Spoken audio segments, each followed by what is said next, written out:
Hello, my name is Mike Holman, and I am an associate professor at Bismarck State College. Um, Me and another colleague have put together an introductory course for avionics wiring course to be offered in the fall of 2021. So starting in August. We haven't set actual dates yet because we're going to wait to see what interest we have before then, but it'll be a 2-day course, 8 hours a day.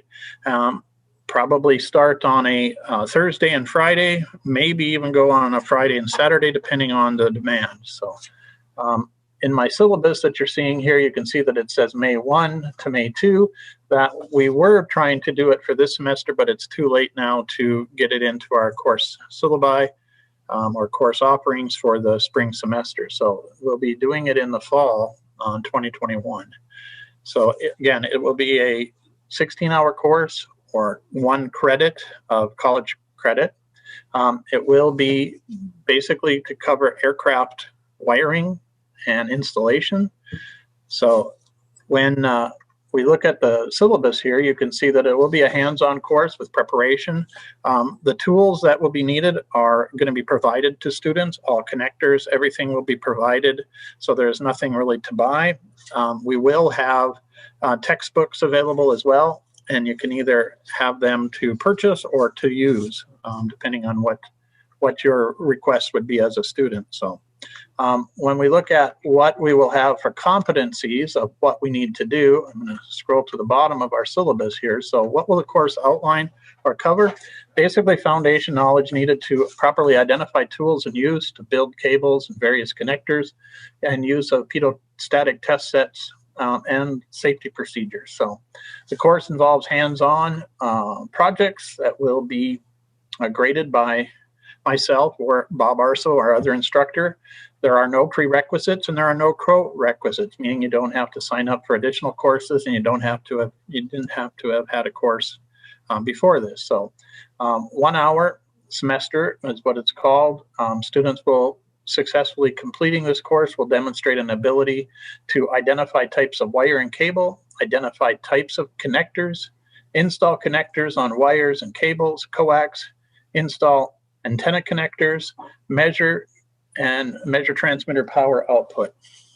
So they'll gain the understanding of electrical aircraft wiring, on do's and don'ts, to become familiar with basic tools and their use, prepare the wire stripping using razor blades and or stripping tools, depending on what is needed to basically get that connector on, repair broken and damaged wires, use a variety of crimping tools and soldering splices and connectors, establish good bonds and grounds on our connectors and the surfaces that they're connected to become familiar with the use of a pedostatic test set, to be able to measure forward and reverse power of radio frequency communications unit, and develop good safety procedures. So basically, this is going to give you a pretty good background on how to wire and how to select the right tools to be able to wire aircraft. So I'm going to stop sharing here. So we have 2 different textbooks that we're going to be using. One is Aircraft Wiring and Electrical Installation by Avotech. This is the book that we will be providing to students to use. They will have the ability to purchase them if need be as well. We will also have the Aircraft Inspection and Repair Manual that is used by most avionics and aviation personnel. So this will be our reference as far as how we're going to be doing stuff as well. So that's kind of what I have for information. Again, we'll have some information on how to register coming up at the beginning of the fall semester. Again, we're going to probably do it over a 2-day period, and it may be that we can do it at a time that would be beneficial to everybody who might show interest. So if you're interested in something like this, please get a hold of myself, Mike Holman, at Bismarck State College. My address is mike.holman@bismarckstate.edu. You can find me on our website. My phone number is there, so you could give me a call as well to come up with that. So one last thing about myself, as far as why am I capable, or what gives me the ability to teach this. I do hold an A&P license and I also have an avionics degree. So I worked at the Bismarck Airport for about 5 years, and before I became an instructor here at Bismarck State College. So I have a pretty good background in the aviation industry as well. So that's about all I have right now. So thank you, everybody, and I appreciate it.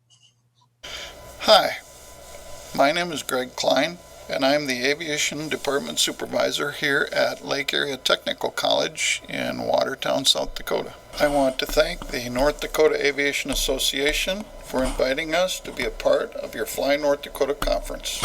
It's exciting. We're glad to be with you folks, and I'm glad you're here with us. And I want to show you around, show you some of the things we get involved in and what we do.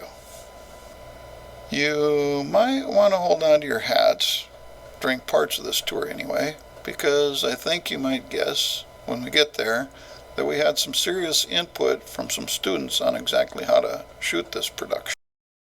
So follow me and I'll show you around. Let's go.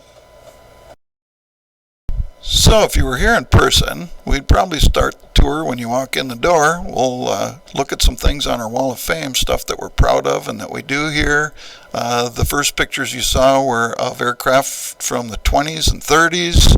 American Barnstormers tour, they were here for a week here a couple years ago, and we had the privilege of having some of them parked in our hangar for a little while. You'll see stories that we were featured in magazines. That one's Avionics News. We've been in the Minnesota Flyer, Midwest Flyer. You'll see some posters that our students that went to NASA internships, they brought back with them so we could hang them on our wall. Ooh, there's Jacob Pagel. He works up at Fargo Jet Center now. He was our last intern to go to NASA, and he worked on the DC-8 that they got there that you can see in the poster. So shout out to Jacob and Fargo Jet Center. And a couple other students worked on their 747, F-18s, F-15s. One in the engine shop. One of them worked in the machine shop. Here's a feature article in Soaring magazine where we're over Oshkosh there. Oh, Gary Kwasniewski. He works up at the Fargo FISDOF. Shout out to Gary. He was a student here. He graduated from the program, and here he is when he was working with us as an instructor, and he's showing the students how to take the wing off the motor glider, pull those pins, and take the wing off. A shot of some work that the A&P students had to do on the integral fuel tank. Had some loose rivets, had to take the sealant off inside the tank. Ended up being quite a project. They had to cut that hole in the wing and put a doubler on it and things like that. So that was a good project. So the A&Ps get done with their work, they return it back to service, and then the student pilots get their turn to use it again. These are shots over Oshkosh. We met up with 4 other motor gliders just like this, and there's only 7 in the world, and we're fortunate enough to have one of them. Here's for cockpit video. That's a bird dog in the background. That was the camera ship. We're just coming up over the top of Oshkosh right here.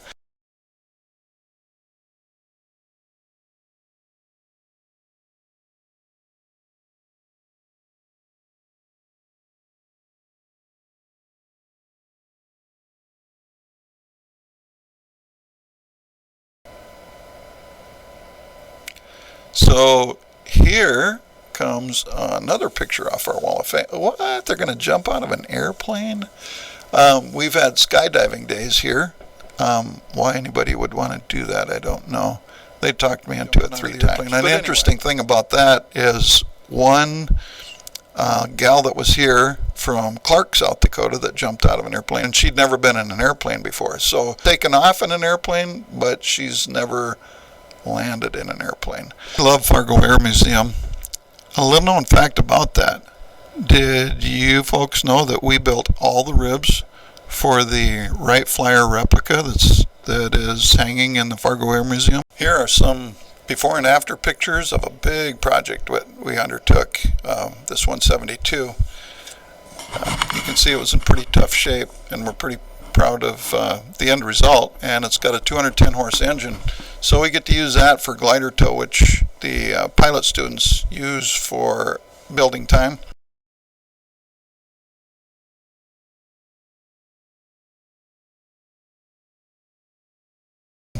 In this picture you can see Dan Garner is one of our graduates from several years ago that you can see him holding the model airplane there. We used that for an event. He built that, and it's a model of the Spaceship One actually, and then he went to work for Virgin Galactic, and he builds the real thing now.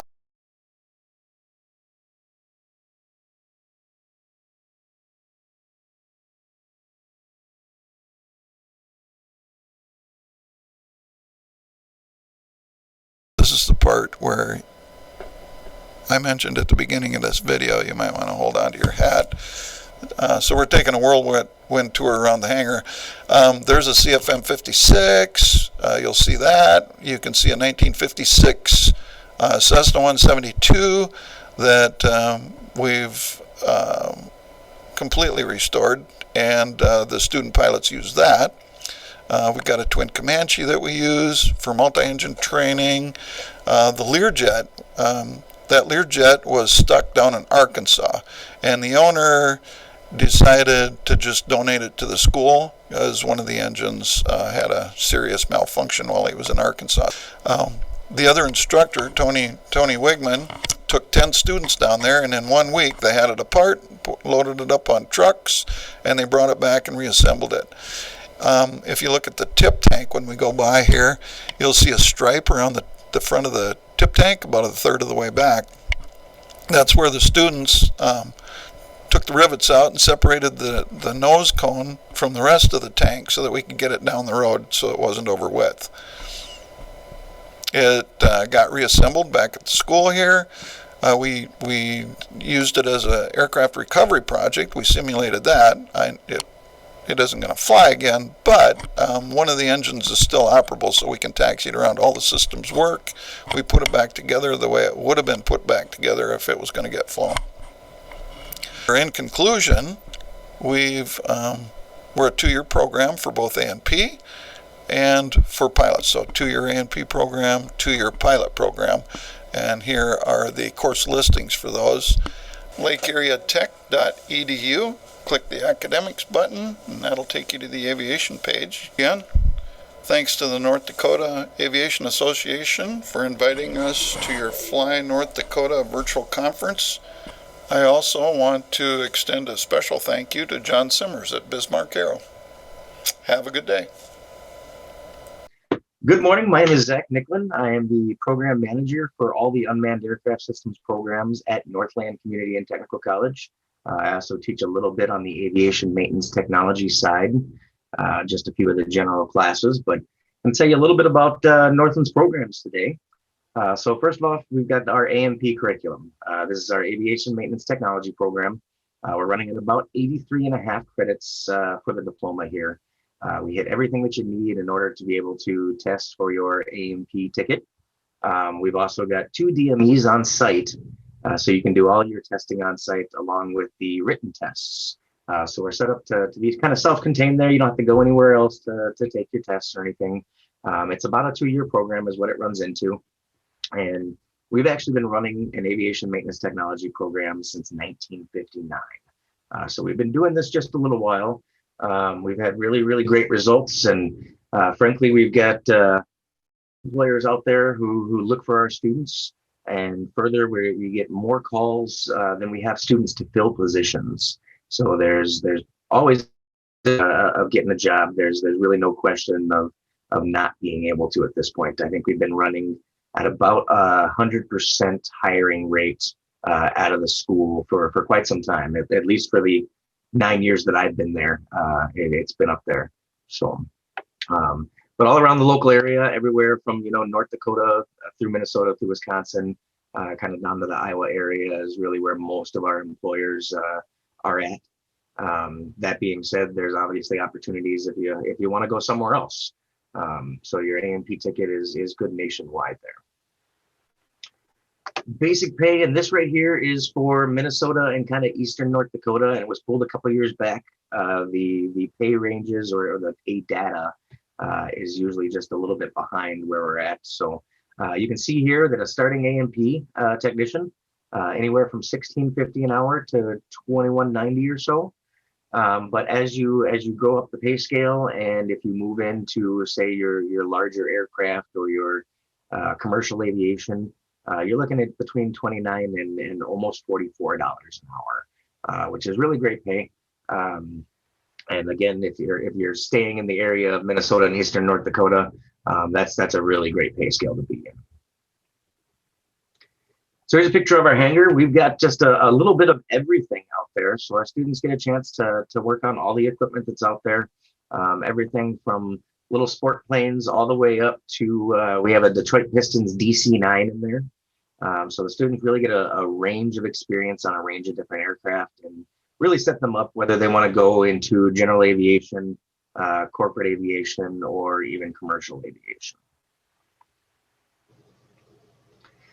Got multiple different helicopters. The students and some of the instructors have actually been rebuilding this one here. It looks a lot nicer than when I got there, 9 years ago now. They've really been doing a great job going through there and basically refitting everything on there. So we got a couple new donations. We got a new AdCat that came in. The students actually helped put it back together. So when it came in, all the wings were off, the spray booms were off, and the students actually took the time in class and were able to get it all back together. So it's in good shape, not flying shape, obviously. We focus on the maintenance side of the house.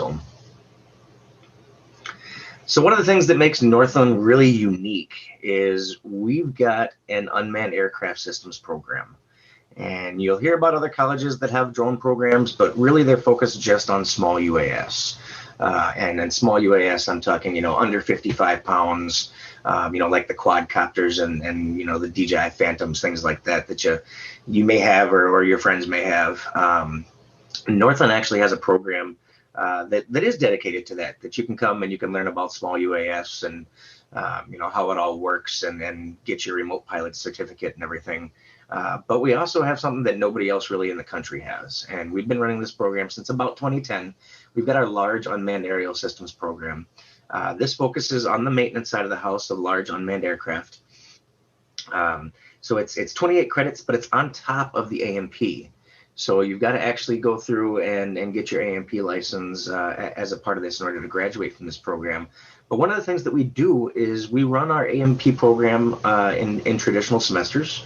So we do spring and fall as our two big semesters. Well, we run our large UAS program in the summertime. And this allows a student to get 3 years of coursework done in 2 years and get out in there and into the workforce. Our students have been having a great time getting hired coming out of this course, and they tend to start at the upper end of what A&Ps start at. So students coming out of this course, even in staying in the local area, they're making upwards of $50K a year. If they're willing to travel, they can definitely go much farther and much higher as far as the pay scale goes. We've got students that are located all across the world, so everywhere from California all the way around to Guam, Sicily. So there's tons of opportunities, tons of opportunity to travel if that's what you're looking to do. Even if you don't want to go into unmanned aircraft systems, with the new technology that's out there in the aviation world, everything from the new aircraft coming out, the 737 Maxes, the A380s, things like that. They're very, very computer controlled. There's networking going on in there. There's a whole lot more focus on the electronics and on composite repair. And so the UAS program will actually prepare you for those new technologies. So you can go out and you can work out in multiple different sectors of aviation. You could go into avionics from there. You could go into, you can stay in unmanned aircraft systems. You can stay in the manned aviation world. But again, even the new aircraft that are coming out there, they're light years ahead of what the what the current regulations say that we have to teach Part 147. So our A&P mechanics. So there's lots of different opportunities, lots of different paths that you can take after coming through our AMT program and our Unmanned Aerial Systems program. When you hear things like Joby Aviation and their new, oh boy, we'll have to cut this little piece out here. The new urban air mobility aircraft, such as Joby Aviation, Archers, Volocopter, they're coming out with eVTOLs, so electric vertical takeoff and landing aircraft. Joby's transitions, the engine, much like an Osprey does, so that crap. There's another part to cut out. Sorry about that. So Joby Aviation with their new tilt rotor. Much like the V-22 Osprey, it's completely electric. It is, well, not silent. It's a whole lot quieter than the aircraft that are out there. Your traditional combustion engines that are being used. So we're really going to see this space fill up and fill out here in the next 10 or 15 years. And so preparing students to go out and be able to work not only in the workforce of today, but having the skills to keep them through, the near and even midterm future, so that way that they're prepared for all these new technologies that come out. See some of the equipment that we have on the large UAS side. Now, granted, the large UAS stuff that we have is it's larger than small. So if you look at the aircraft, the fixed wing aircraft in the top right hand corner of your screen is an Inicon Mini Falcon, and you're looking at about a 13-foot wingspan on that. But the beauty is that I can teach and we can teach all the skills that you need on these aircraft, even if we can't get something like a Global Hawk or a Predator in. So we're able to use these. We troubleshoot them, we take them apart, we put them back together. We go through some real world trouble that we have, and then we go through and do engine starts, and you learn about the crew positions and the differences between manned and unmanned aviation. The maintainers tend to take a bigger role on the unmanned side, going out and helping with launch, helping for landing type tasks, going out and doing pre-flights, really constant communication between the crew chief on the maintenance side and the aircraft operators that are actually responsible for the actual flight itself. So how do you start at NCTC? The easiest way to do it is come out for a tour. Come see what we have to offer. Look at all the aircraft that we have, the opportunities that we have available. You can, if you decide to come here at that point, then you complete the online application. There's a $20 fee, and you have to submit a few documents there. Nothing too crazy, nothing any of the other schools are not going to ask for. And from there, you'll need to get tools. We'll actually have a tool list for you. And then we actually bring in folks like Snap-on representatives, and then you get some really great deals on tools. I think the last I heard, they were getting somewhere between 40 and 60% off of tools from MSRP. So we do have campus dorms available in Thief River Falls. And if you can't find housing in Thief River Falls between the campus dorms, the apartments for rent, we're always building new apartments out here. We've got plenty of support in the local community where you can actually rent a room from someone who owns a house here. But we also have a bus that runs between Grand Forks and Thief River Falls every morning, every weekday morning. And it's you can jump on there, come on out, do homework on the bus, either on the way home or on the way to school, and then not have to worry about driving through the snow and all that other fun stuff that we typically have to worry about up in Northwest Minnesota. So if you have any questions here, well, you've got northlandaerospace.com.